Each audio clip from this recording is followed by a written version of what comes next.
Welcome again to our second session for Alberta Wetland Policy Implementation. It's great to see such a big turnout and all those folks interested in learning more around the context behind some of the content that we published recently in our Bulletin 2017-19 announcing the new authorizations process.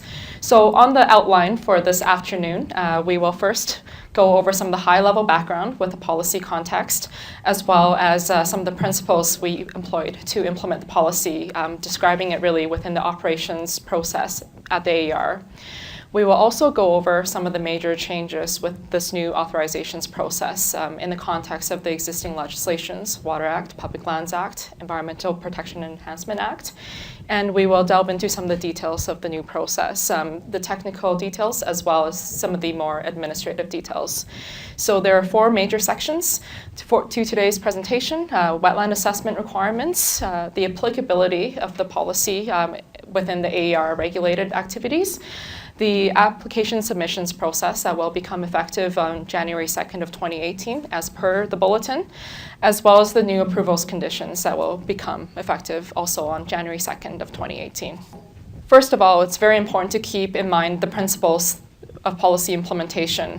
The four principles listed here are risk-based approach, no changes to existing regulations, leveraging the existing regulatory mechanisms where possible, and enabling government policy deliverables. So these are four fundamental principles we use as objectives and approaches to be able to describe what the policy means from an operational perspective for the energy resource activities regulated by the AER. So by a risk-based approach, what we mean is that there was an analysis of over 100 energy activities that are regulated by the AER. There was the basis on the Public Lands Administration Regulation, Table A2, which is focused on the energy activities.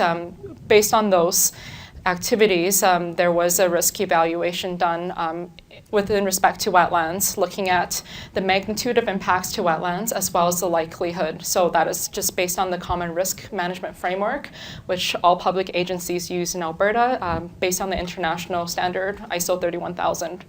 The second principle, no changes to existing legislations. This is a very important point to keep in mind as we deliver the presentation content, in that with the release of the Alberta Wetland Policy, that was a new policy direction being set by the Alberta government. However, none of the existing regulatory legislations, Water Act, EIA, Public Lands Act, there was no updates or revisions as a result of the new policy. And that's really speaking to the next point about leveraging the existing regulatory mechanisms where possible when we're looking at implementing the policy within these existing legislations that were not changed as a result of the new policy being in place. And ultimately, the goal is to enable the government policy deliverables. So AER's focus really was looking at alignment with the policy content set out by AEP, as well as ensuring that all of the technical directives, tools, and guides that were published by the AEP between 2014, 2015, 2016, as part of policy implementation, that the operational process would really align with that. So high-level background on the policy released in September 2013. This is the strategic level policy. For those of you who've had the chance to read through that document, you'll notice that there's not a whole lot of information on the operational aspects. It does set the intent on how wetlands are to be managed in Alberta, how they are to be conserved, restored, protected, and managed, but not so much about the operational details. So really that is the focus for the session, and to increase your awareness on that perspective. So the policy does apply to all sectors in Alberta that have development and potential impacts on wetlands. So this extends beyond just the energy sector, but our focus today really is the AER upstream oil and gas activities, including oil sands mines, coal mines, in situ facilities, pipelines, and conventional oil and gas. Some context on where wetland management under the policy fits in under Alberta's existing regulatory management system. I have wetland management really at the center of the three legislations: Water Act, Public Lands Act, and EIA. And really, this is to indicate that wetland management is not wholly completed just by under any one single act, that there are some aspects of wetland management that overlaps multiple legislations. So when we're looking at the Water Act, it does have a very wide mandate of regulating activities in water bodies. And that is also the primary basis for enacting the Alberta Wetland Policy under the Water Act, because of that very wide mandate about the working in a water body.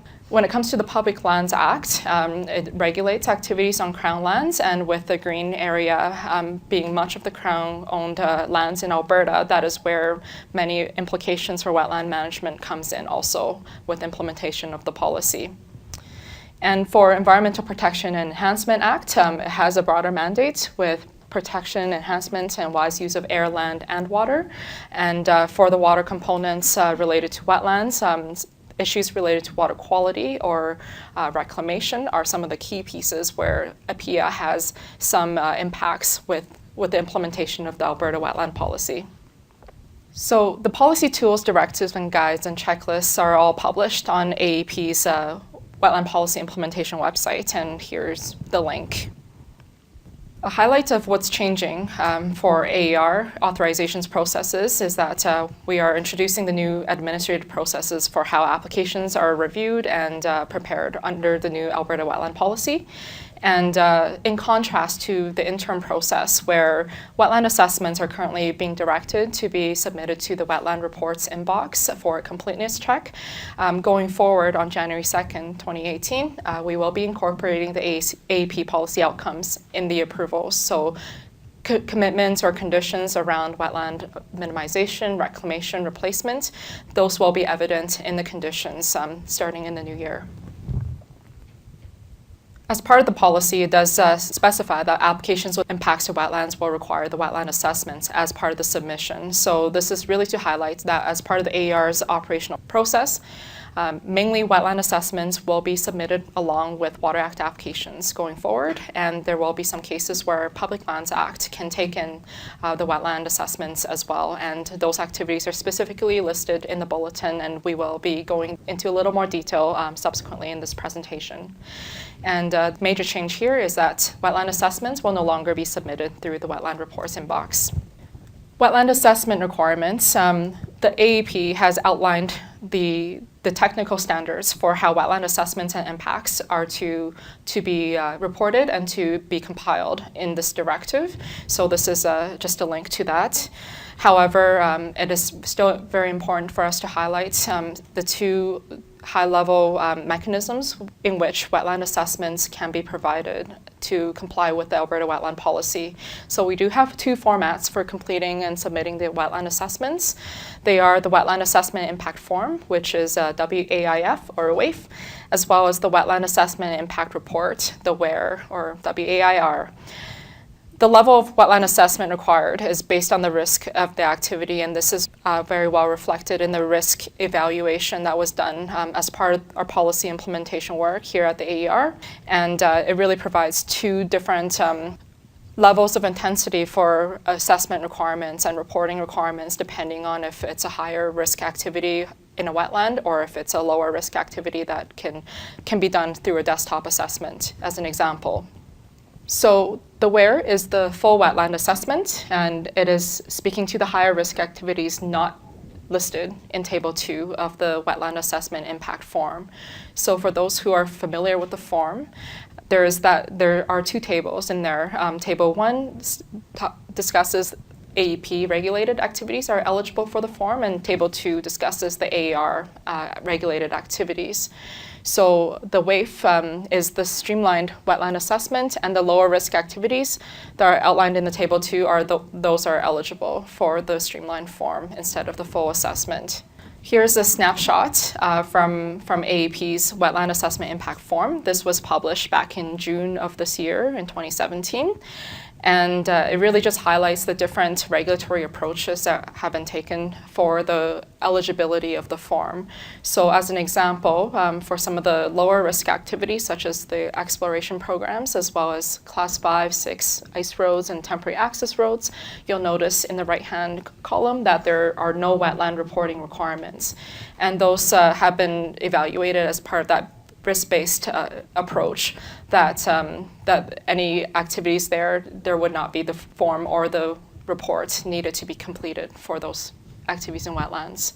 When we're looking at some of the higher risk activities, for example, the well sites, you'll see that the form can be used if there is a commitment to reclaim 100% of impacted wetlands, and otherwise the reports will be required. So depending on if there's a commitment to reclaiming the wetland back to a wetland, it does alter the level of risks, and whether it does dictate whether the form or the report can be used as the documentation and submission for the wetland assessment. Going back to the first page of the Table 2, I did want to highlight some recent updates are expected to be coming soon by the AEP, the coal exploration program and oil sands exploration program. So currently in this form, it says that these programs are eligible for the use of the WAIF. However, there is no wetland reporting requirements unless these programs are at the stage of converting to longer-term infrastructure. So this is an update that AEP is expected to be making in the near term.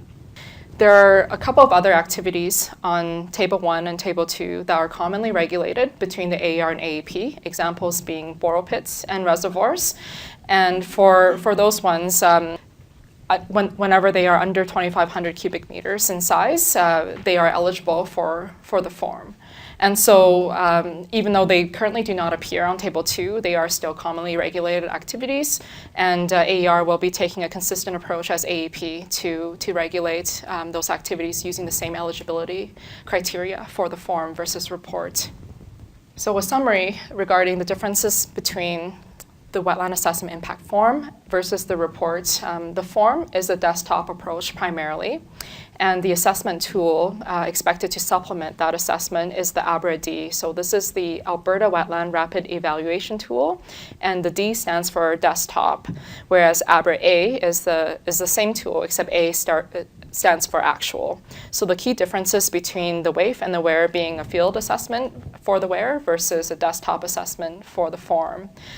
And so with that, the assessment timing greatly differs. With desktop assessments, it can be conducted anytime. Of course, seasonality is a consideration when looking at different vegetation communities and different hydrological cycles and hydro periods for the wetlands of question. However, the WARE report, to complete a full field assessment, it will have to be completed during the growing season, and the window for that may differ according to different latitudes in the province. In both cases of the wetland assessment impact form and the report, the assessment scale is at the individual wetlands, and that is really an opportunity to gauge the relative value of those wetlands, even from a desktop approach or through a field calibration. So for the form, stratified reporting is an option that can be used when submitting the wetland assessment impact form for some of the larger projects. So this essentially means that the impacts to the wetlands, if there are many impacts within a lease, for example, maybe 20 or 30 wetland locations being impacted for one project, the stratified approach would allow a grouping of the major classes of wetlands to be submitted together so that it has a representation of all the wetland classes, but not necessarily an assessment for each individual wetland. For the wetland assessment impact report, stratified sampling is an option for larger projects. As an example, some of the mining projects can be quite extensive in wetland locations, especially in the boreal region. And so stratified sampling is something that can be proposed by companies. So one other consideration is that the ABRA-D tool is currently not available. It is being developed by the AEP, and in the interim, other desktop methods for wetland identification, delineation, and classification may be used. So there could be soil inventories, wet areas mapping, aerial photos, LiDAR, spot imagery. There's still some guidance provided in the wetland assessment and impact directives in that regard. For the stratified and representative approach, currently there's not an official guidance document available, but for stratified sampling, it is an option to have that proposed on a project-by-project case.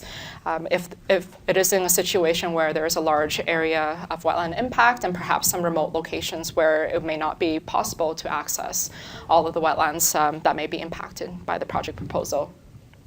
So next, wanted to discuss the applicability of the policy. So we understand that from AEP's Alberta Wetland Mitigation Directive that the policy is go forward and that it would not be applicable to projects with previously approved boundaries. So what does that mean within the context of AER regulated activities? So a wetland assessment is not required if the wetland impact is within any of the following approved project boundaries by July 4th of 2016.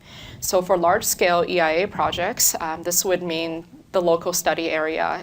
If the EIA report has been deemed complete after a technical review and there has been a local study area established before July 4th, 2016, then a wetland assessment is not being required in that situation. Similarly, for a Water Act context, Water Act approval boundary, if it has been authorized and in place before July 4th, 2016, a new wetland assessment will not be necessary in that case. And when we speak about Water Act approval boundary, this is mostly speaking to fence line boundaries for many of the mine sites, and some in situ facilities will also have a fence line boundary. The EIA approval boundary is another determinator of policy applicability, whether it's in place by the same date of July 4th, 2016, and same with Public Lands Act disposition boundary. In cases where there are significant wetland assessments completed prior to July 4th, 2016, but there hasn't been an approved boundary, whether that application is just in the progress of it being prepared now, or maybe it has been submitted and is in the queue for review but hasn't received any official project approvals. In those cases, please seek direction from the AER, and we are open to working through those cases on an individual basis. To illustrate the policy applicability, this is an example of a case where AER regulated project is subject to the Alberta Wetland Policy. So in this example, the EIA local study area was established in 2014, was deemed complete after a technical review. And following that review, a PEA, Water Act, or Public Lands Act application was submitted in 2015, and several other boundaries may have been established. And a proposed wetland impact in 2017, so this year, is outside of the boundary. And so in this situation, the wetland policy, it would be subject because it is outside of any existing project boundaries. And conversely, with the same example, EIA local study area established in 2014, PEA Water Act or PLA boundary in 2015, but the proposed wetland impact this year that is within one of those boundaries, it is not subject to the Alberta Wetland Policy. So in the next section, Laura will be speaking to the applications process. So like Annie mentioned, I'm Laura. I am a land use officer in authorizations at the AER, and I'm going to go over applications and the application submission process. So this will be specifically where to submit your wetland assessment, whether it be your WARE or your WAIF, and then what approval is going to contain those wetland conditions. So like we've discussed before, Water Act is the primary legislative basis for implementing the policy. And based on the risk work that we did, that Annie alluded to, there will be some activities that will be managed under the Public Lands Act. So just highlighting on some key changes, going forward, or as of January 2nd, 2018, Water Act application is required for most projects associated with impacts to wetlands, with the exception of some of those under Public Lands Act. So a good example here would be maybe your conventional oil and gas site that primarily maybe only had public lands approval. Now going forward, you will have to submit a Water Act application. Some key changes for pipelines. So where your pipeline is subject to code of practice, so crossing a wetland with defined bed and bank, your WAIF can be submitted with your code of practice notification. And then just to go on what's not required, so for trenchless methods, or for pipeline crossing wetlands without defined bedded banks. Those do not have any wetland requirements under the policy. And then you'll notice again on Table 2 there are activities based on the risk-based work that do not have any wetland reporting requirements. So this includes your Class 5 and 6 roads, your temporary access under TFA or DOA, and your incidental activities issued under temporary authorizations or approvals, and those could include flare stacks, log decks, or temporary workspace, as well as work camps regulated by the AER. Those would be issued under TFA or DOA, and then also geophysical and monitoring sites. And again, going on to some items that are eligible for the WAIF, we've got our CEPs and our oil sands exploration programs, and as Annie alluded to, will only require those at the time of conversion to a formal disposition. And the exception would be if you're converting, say, a core hole to a environmental monitoring site under MLL, then those would be exempt from wetland policy requirements. And then also eligible for the WAIF is water monitoring and water production wells, as well as experimental wells and observation wells.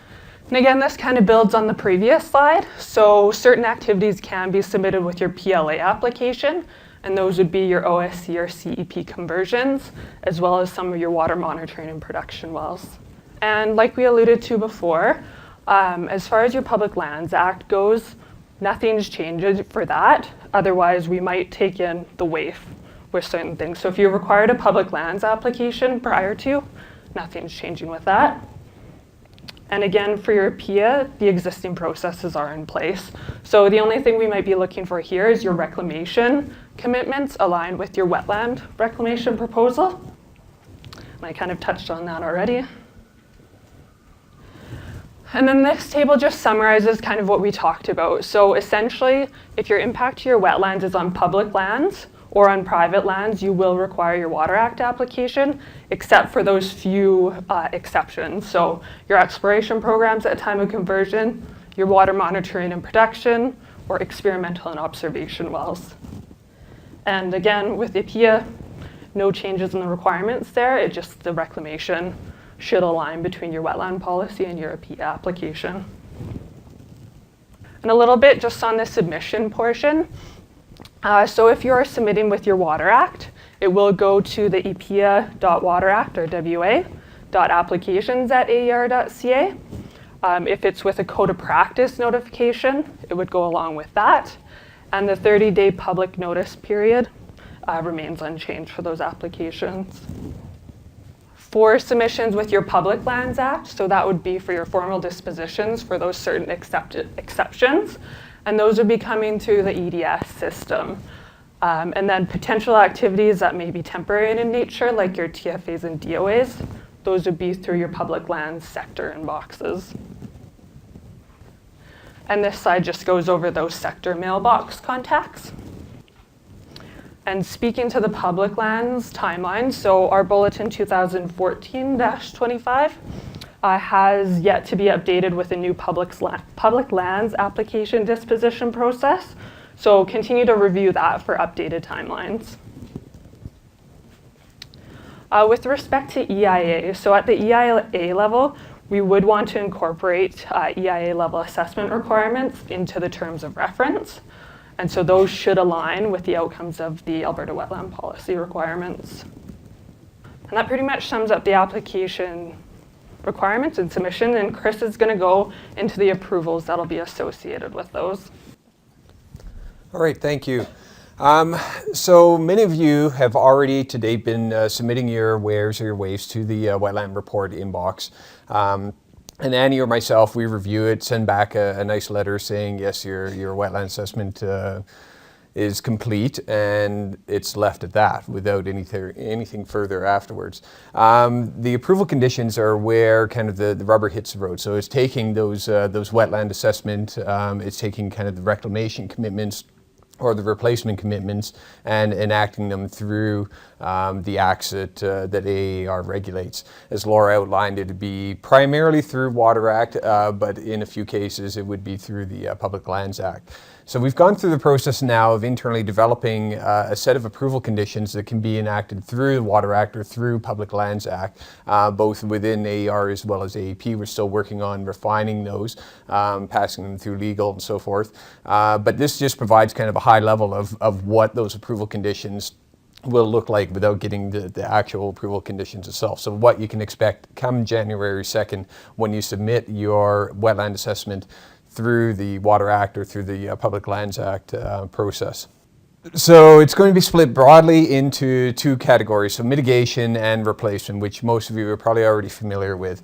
As far as mitigation and replacement, both of these condition sets may apply in some cases where you have larger developments. Some areas you might say, well, yes, we're able to reclaim those, and so that falls into the mitigation category. Other areas you might say, well, no, these are going to be permanent disturbances, and so there might be replacement. So both of these sets of conditions may apply. So mitigation includes both the minimization as well as the reclamation that's being committed to. Replacement, there's two options under replacement. It's either the in lieu fee payments or the permittee responsible replacement. For mitigation, the minimization is the approval holder, essentially what the conditions would say is that the approval holder is to implement the minimization proposal in the where or the wave. So if you're proposing minimization strategies, say construction on frozen soils or in the winter time, looking at methods to maintain flow of a fen if you're building, say, a road through an area, those sorts of things, it would be incorporated within the conditions under the minimization. If you're committing to the reclamation or where you're committing to reclamation, the conditions will read essentially that the approval holder is to implement those reclamation proposals that you've outlined in the where or the wave. And associated with that, there will be progressive and final reclamation report requirements. So when submitting your where or your wave, you can see from our side, it's very helpful, of course, if you include all of those details in the where or the wave so that they can be reviewed and it can be fairly quick process without having to do a lot of back and forth and get additional information. AEP in their directive outlines what is required for the reclamation proposal in terms of timing, in terms of what kind of commitments you're making, what kind of wetlands you're going to be reclaiming to, those sorts of things. So yes, we'd be looking for you to follow those when you're developing your reclamation proposal for submission. In the reclamation, as far as some of the information that we're looking for or that would be required is that the progressive reclamation reports, they're going to be aligning with the existing reporting frequency under a PIA or PLA. So if you already have reclamation reporting requirements under a PIA that say every 3 years you have to submit your reclamation report at that time, then the wetland portion will align with that. So it's not going to be an additional reporting requirement on top of it. As was talked to before, we're looking to align those existing requirements that are already out there and to update those existing requirements with what the wetland conditions are. So we're not looking to put another layer of reporting on top of what is already out there. In those cases where there isn't an existing progressive reclamation reporting requirement, the reporting frequency is to be determined based on the reclamation duration. So if with your submission, your WAIF or your WARE, if you say, well, at the end of the project life, this is going to be reclaimed within 5 years, more than likely we're going to say, okay, well, we need more frequent reclamation reporting at that stage. We might need annual reporting to get to the end of the reclamation. If it's, say, something that you're saying was going to take 15 or 20 years, then the reclamation reporting is probably going to be less frequent. Again, we don't see that there's really the need to have overly onerous reporting requirements because it's a burden both on industry as well as ourselves as regulators for reviewing these progressive reclamation reports. And then the progressive reclamation report is to start upon initial reclamation. So essentially once the activity is completed and you've moved to the closure phase and you've started the reclamation, that's when the reporting will start. So as you've seen in some cases where you've been submitting, say, a WAIF or a WARE, and you've said, okay, well, it's for a well site, but the well site is going to be there for 30, 40 years, we wouldn't expect, and we can extend the Water Act to cover out to that 30 or 40 year period, but we wouldn't expect there to be any reporting until you get to that 30 or 40 year period and you start the actual reclamation. So reporting requirements that would need to be included with the Progressive Reclamation Report would include the following here. So total area and classes of the wetlands that have been reclaimed to date, total area and classes of wetlands to be reclaimed in the next reporting period, total remaining areas of wetlands to be reclaimed to fulfill wetland reclamation plan, and comparison of pre and post disturbance characteristics, so vegetation, soils, hydrology, and habitat. So again, this is just to ensure that that you are making that progress towards the full reclamation of the site. And if you're not meeting those reclamation commitments, then we can have a conversation about whether we need to modify it or whether we need to look at other options.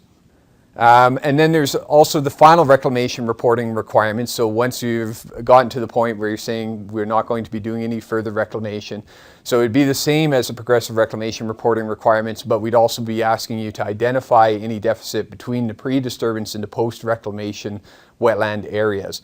If there is a deficit, then we'd need to ask for a wetland replacement plan in case of that deficit to account for the areas that were not reclaimed. Moving on to the replacement option. As I said, there's two different options under replacement. The first is the in lieu fee payment.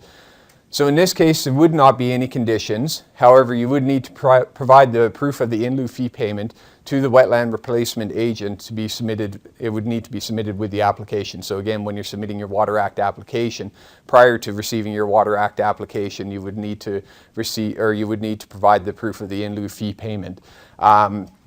It doesn't need to be done right at the start of when the Water Act application is submitted, but rather it needs to be provided prior to the approval being provided to yourself. So you can have the option of consulting with the approval coordinator to make sure that you have a reasonable chance that there isn't going to be something that says, no, you're not going to receive your Water Act approval, and that you've submitted your in lieu fee payment and then you've lost that payment. It would stand to be reasonable that we'd be looking or we'd be asking at that point where we're saying, yes, it's more than likely you're going to be receiving your Water Act approval, that then you need to provide the proof of in lieu fee payment prior to the approval being issued. On the other side is the permittee responsible replacement. And so in this case, the approval holder would need to develop and implement a restorative replacement plan. The approval holder would have to submit the validation and verification reports to say that yes, you are reclaiming or you are establishing a viable wetland on the landscape. And then the restoration then reports are to align with the Alberta Wetland Restoration Directive, which is to come out. Permittee responsible replacement requirements would include wetland restoration validation and reporting, wetland restoration monitoring, wetland restoration verification and reporting. So again, to sort of have it reported that yes, we are developing a replacement wetland and that it is a functional wetland. So just an overview of kind of what we've covered here this afternoon in terms of what the regulatory requirements would be under the different acts that are being submitted, or different acts that are involved in the wetland policy, as well as what the policy deliverables would entail and the mechanism of the implementation. So if we look here, the first is the environmental impact assessment. So the key policy deliverables under EIAs would be the wetland mitigation, so evidence of avoidance and minimization. How we would implement this is through the terms of reference. So there'd be specific notes in the terms of reference to say this is what we're looking for in terms of the wetland policy, the avoidance and minimization. Water Act, which is the key act for implementing the wetland conditions.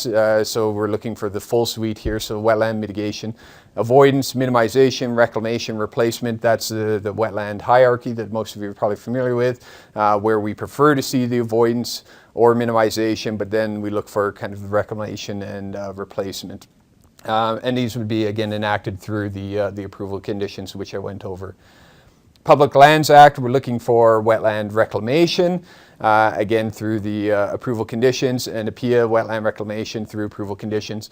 And again, to re-emphasize that we're looking for alignment where possible with the wetland policy, so that it's not two different reporting requirements of reclamation requirements. We would want to see that alignment both in terms of the reporting as well as what the conditions are in your APIA versus in your Water Act or Public Lands Act. There are additional policy tools that are still being developed by AEP. ABRA-D is one of those, as most of you probably recognize that hasn't come out yet, but AEP is working on that. We are in constant communication with AEP to bring up issues and identify these and resolve them as we're moving forward. It's one of the things with the overall wetland policy, and even today, as we highlighted with the OSCs and the CEPs, as well as the borrow pits and the reservoirs, that we are updating that table too in terms of what's eligible for the WAIF, what's in, what's out, those sorts of things. So it is important to sort of continue to go to AEP's website and look for that information. And then, I guess in terms of questions, comments related to wetland policy implementation, can be directed still to the wetland report inbox. Annie noted that we won't be receiving the wetland reports through that inbox anymore, but we will be still answering questions through that inbox. Or many of you already have our emails and phone numbers, and we answer questions through that way as well. I guess actually just go back quickly here in terms of some of the other improvements and stuff that we're looking at as well. Again, we're not looking to really put a huge onerous burden upon the industry in terms of the new wetland policy requirements. So we are looking at other strategies such as the integrated decision approach, IDA, as well as One Stop to incorporate some of those wetland requirements through those and make the process as efficient as possible. And that is the end of our presentation.